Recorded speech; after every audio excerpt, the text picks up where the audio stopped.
Good morning and welcome to Mission Control Houston and the International Space Station update.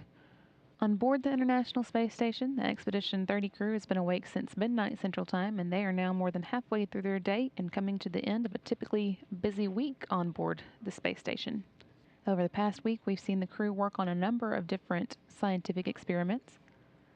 One of them that's been a recurring activity this week is the SLICE experiment, or the Structure and Liftoff and Combustion experiment, which aims to improve the design and efficiency of combustion technologies, as well as computer models of flames by taking advantage of the station where gravity doesn't complicate a flame's behavior.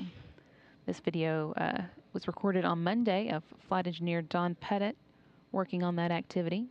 He also spent time on it yesterday and will revisit it again next Monday. Predicting the shape and temperature of burning gases is complicated on Earth by the buoyancy effect, so observations of the temperature and shape of flames in microgravity will help scientists and engineers improve the design and efficiency of combustion technology, as well as computer models of flames. Another experiment we saw come up several times this week was the capillary flow experiment. Commander Dan Burbank was working on that one just yesterday, and it looks at how liquids behave in microgravity, as well as how we might be able to control their behavior through the designs of the containers the liquids are stored in. That will help increase confidence in the design systems used in space that involve liquids.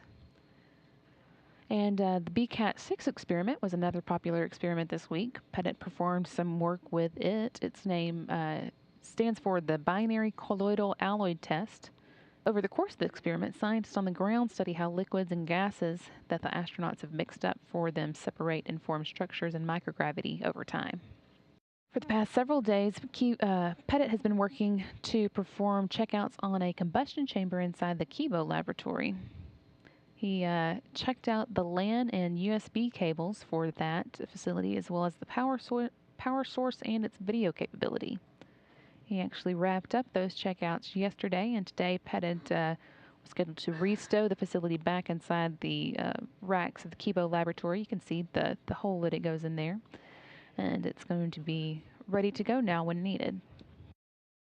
Although it's not an experiment, a major activity that Commander Burbank wrapped up this week was the EPIC upgrade of the station's computers. EPIC stands for Enhanced Processor and Integrated Communications, and it describes a version of computer processor card that was installed on 7 of the station's computers over the past couple months to better enable them to handle all the experiments and other work that's now going on board the space station these days. Burbank installed the last two of those 7 processor cards on Tuesday and Wednesday, which brings an end to this phase of the upgrade. Next phase won't occur for a while yet, and will involve upgrading computers on the exterior of the space station.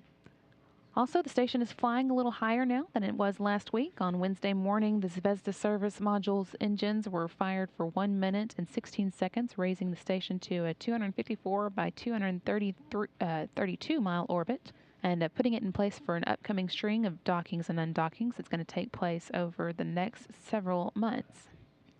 In addition to all that, today the crew is working on a few different activities. Don Pettit has been spent a good portion of his day with the Express Rack 4 and the Destiny Laboratory. Express racks are the structures that are closet-sized and used to house many of the smaller experiments that aren't big enough for an entire rack to themselves. Today, Pettit was doing a change out of a failed rack interface control on the Express Rack 4. And of course, water recovery systems is an ongoing work. Kuipers has been working with that on and off throughout the week and on its regularly scheduled maintenance. And if you're interested in finding out more about why it's important to keep the plumbing going on space, you might check out Don Pettit's latest blog, which can be found at blogs.nasa.gov. That's what's been going on in space this week, and this is Mission Control Houston.